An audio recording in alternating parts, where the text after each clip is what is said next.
só serve para tapar menstruação, mas a OAB enviou enviou um ofício ao ministro Cristiano Zanin, presidente da primeira turma do MSTF, pedindo que a corte reconsidere a decisão de lacrar celular. Você vê? Cristiano lacrou, hein, Cristiano? Lacrou, que lacrada, hein? Lacrar os celulares de advogados durante sessões.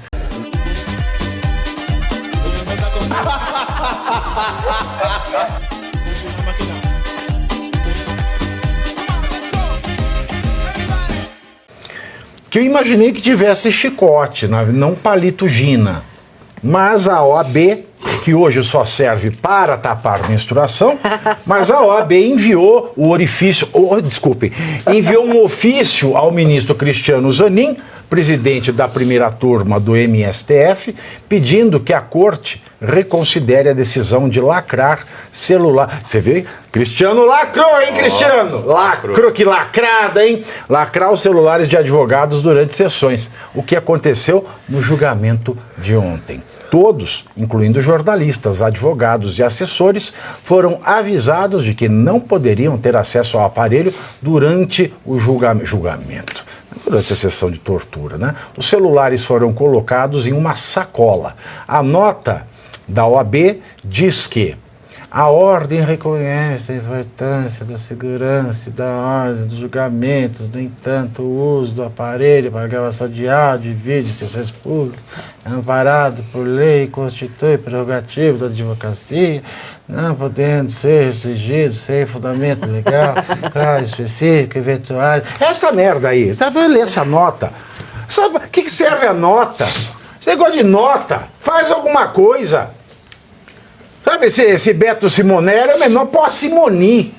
Era melhor pôr a Simoni na presidência da OAB, porque daí a OAB saía num balão mágico, pegava a carona na cauda do cometa. Mas não! Eu posso fazer uma pergunta para os quatro que são juristas, porque eu não sou jurista. A OAB faz parte do sistema? Claro. A OAB é um sindicatão reconhecido pela Constituição. Por que um presidente da OAB vai fazer alguma coisa? Mas então aí você fala, OAB, coisa... Mas o engraçado é que o Cristiano Zanin era o advogado ofendidinhos nas prerrogativas pelo sinistro Moro. Já imaginou ele hoje? Nossa Senhora! E cada humilhação pro OAB é pequena, né? Mais uma humilhação que a OAB passa, a gente viu esses juristas... Você paga o OAB ainda? Pago. Eu pago também. E é o conselho de classe mais caro que tem. E eu pago para ser processado, porque se eu parar de pagar, eu não tenho mais processo no TED. Olha como eu sou. Olha que o OAB é incrível, né? É o conselho de classe mais caro. No TED. E ela não ajuda em nada. Mas cada humilhação que a OAB vem passando é merecida e cada vez vai ter que descer mais, OAB. Cada vez você vai ter que descer mais, se humilhar mais. E aí fica nessas coisas bem pontuais. Barrou meu celular dessa vez, dá uma reclamadinha bem pontual, falou da sustentação oral, meu Deus, eles vão pegando esses pontinhos para falar futuramente. Tem sustentado um oral ali no STF que até para documentá-los e dar uma tranquilidade para eles, a gente se manifestou sobre os casos pontuais. Quando o Gilmar chorou do sofrimento do Zanin, foi muito comovente. Por qual razão o Zanin vai voltar a ser advogado agora que ele está ao lado do seu irmão camarada, que chorou diante do seu sofrimento porque buscava toda hora a justiça em relação a um indivíduo que foi descondenado? O que mudou, né, professor? O que mudou? A natureza. O que mudou? Virou juiz. Isso é uma transubstanciação. Não, Cristiano, o que mudou? Pois é, isso é uma transubstanciação. Não estou falando do Cristiano, o que mudou? Pois é. Por que choravas e não choras mais? Porque agora ele faz parte da turma. Não, ele está falando do outro, do que chorou. Do que chorou. Olha, essa questão que aconteceu no julgamento de ontem, ela é seríssima. Porque a gente vê às vezes... Será que só porque chorando se foi quem um dia só lhe fez chorar? E chorando estará ao lembrar de um amor que um dia não soube cuidar? Não sei, porque graças a Deus no amor eu tô ótima. Então, assim... Banda Kaoma explica bem o Brasil. Essa questão, a gente já tem nas outras instâncias, né? O país é muito grande, são várias regiões com suas diferenças territoriais e regionais, etc. Então, a gente já tem, às vezes, as prerrogativas dos advogados desrespeitadas, às vezes, por alguns juízes em algumas outras instâncias. Eu já vi vídeos na internet, por exemplo, do juiz também reclamando que estava fazendo-se alguma filmagem numa audiência, etc. Então, isso que está acontecendo aconteceu ontem é gravíssimo, porque isso abre precedentes e os advogados, de uma maneira geral, e agora não estou falando da OAB, mas aqueles advogados que estão no exercício da sua função, que estão no balcão, que estão despachando com o juiz, que estão fazendo audiência. Agora é tudo virtual. Agora é tudo virtual. Tem um processo, um dos processos que eu peguei, o juiz ele só ia na quarta-feira. Sim, mas só na quarta. Oficialmente, você pegar a geolocalização. Aí você vai lá na quarta-feira pra você ver. Você acabou de sair. É sempre acabou de sair. Acontece isso comigo. Acabou de sair pra almoçar. Acabou de sair.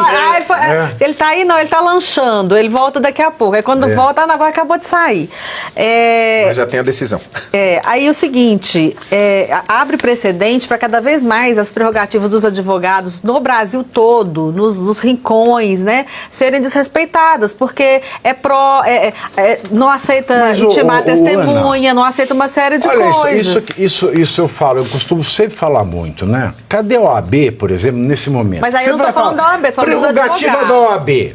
Eu não tô nem aí com o celular. Eu vou ser bem claro com vocês. Podem lacrar. Se quiserem roubar meu celular na porta do STF, tomem. É Brasília mesmo, já vai esperar o quê? Né? O que me preocupa é, como é que a gente vai falar de prerrogativa de advogado num país que você faz uma bela defesa na primeira instância, você faz um belo recurso, faz sustentação oral e tal. Aí o teu processo vai para o STJ ou para o STF, você tem que contratar o escritório da mulher, o escritório do filho, o escritório da filha, o escritório do marido, o escritório da amante. Isso é escárnio. O celular é o de menos. O celular é Mas um símbolo. Né? É um símbolo de uma situação generalizada de desrespeito, né, às prerrogativas dos advogados, o que prejudica o exercício da profissão. E aí estou chamando a atenção dos advogados e não da OAB. Né? Porque nós precisamos ter, por exemplo, eleições diretas para presidente nacional da OAB. Então, são pautas que são importantes. E com relação a essa decisão, que realmente é só apenas um símbolo, eu nem acho que é o Zanin. Parece que é tudo. Parece que eles estão recebendo ordens o tempo todo, né, desse grande ditador aí, que é, na minha opinião, uma pessoa que está precisando de cuidar da sua saúde mental, porque são várias. Ele demonstra falta de empatia, ele demonstra comportamento explosivo, ele cai em contradição, ele é fonte da jornalista lá, que esqueci o nome, a mais velhinha lá. Ele faz sauna no Clube Pinheiros. Aí ele vai no julgamento e ele fala a mesma coisa que ele falou pra ela e se entrega. Aí ele proíbe traficar, aí ele não deixa traficante ser deportado pra Espanha por birra. Então, assim, ele tá completamente fora de si. Eu até concordo que pode não ser ele, não pode, realmente ele tá apenas seguindo alguma coisa que está ali parecem, só tem um detalhe.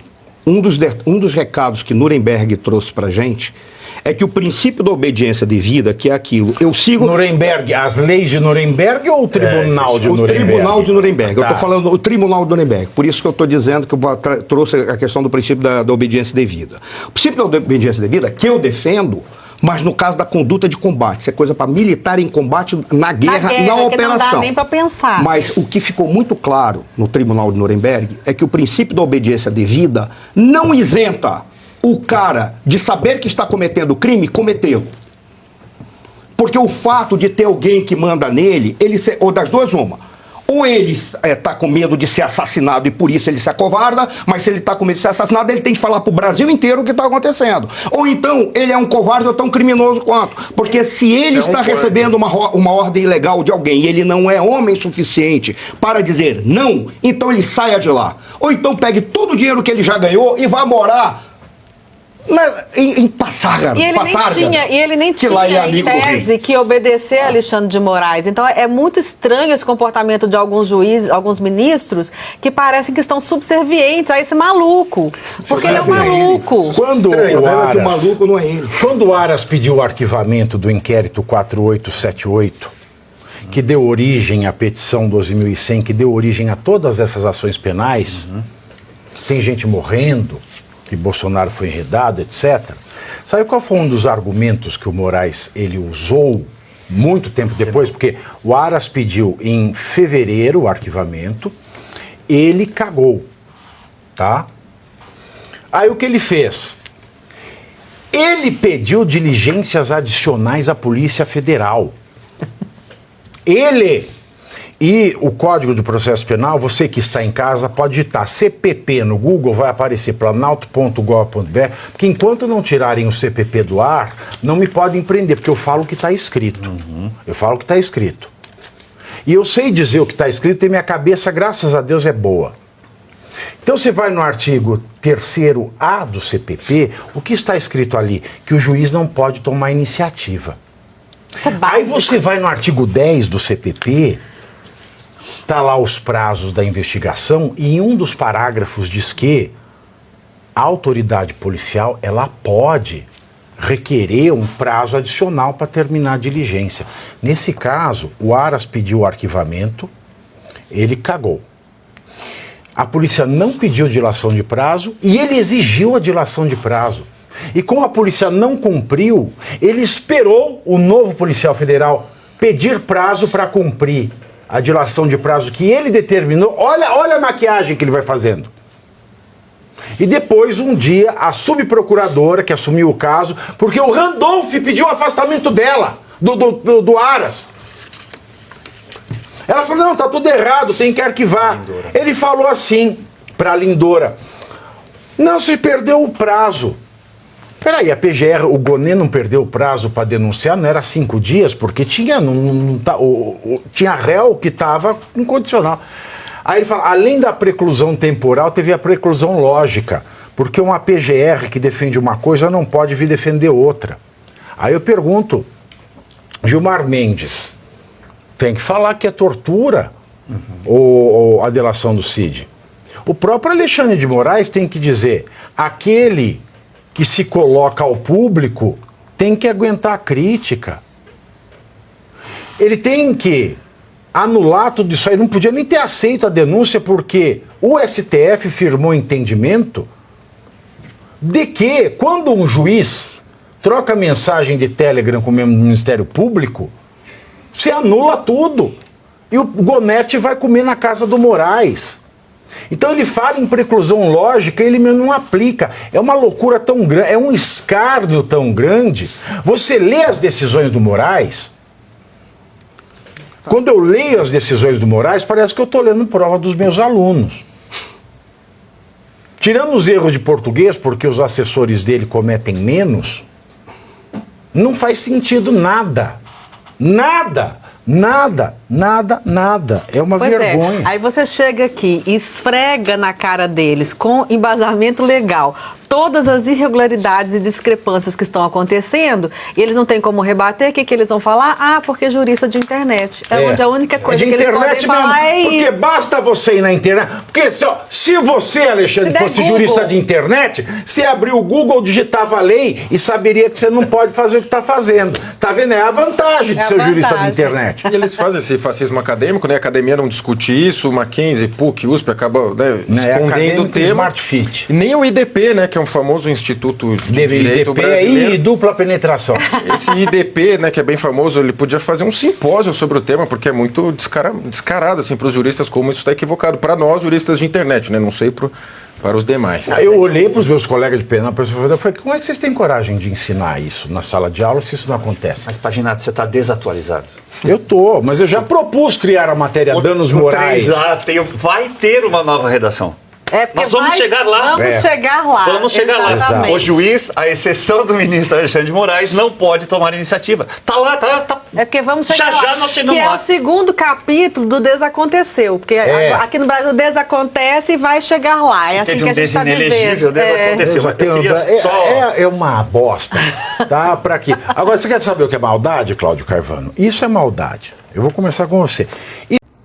E você aí já está preparado para ter todos os argumentos para dizer que Marx não foi um cara legal, para dizer que o comunismo não é um lugar para diversidade, para desmontar essa grande fake news histórica da esquerda, que é repetida por nossos professores de história, de geografia, de sociologia, que é repetida nas universidades, que é repetida nos livros.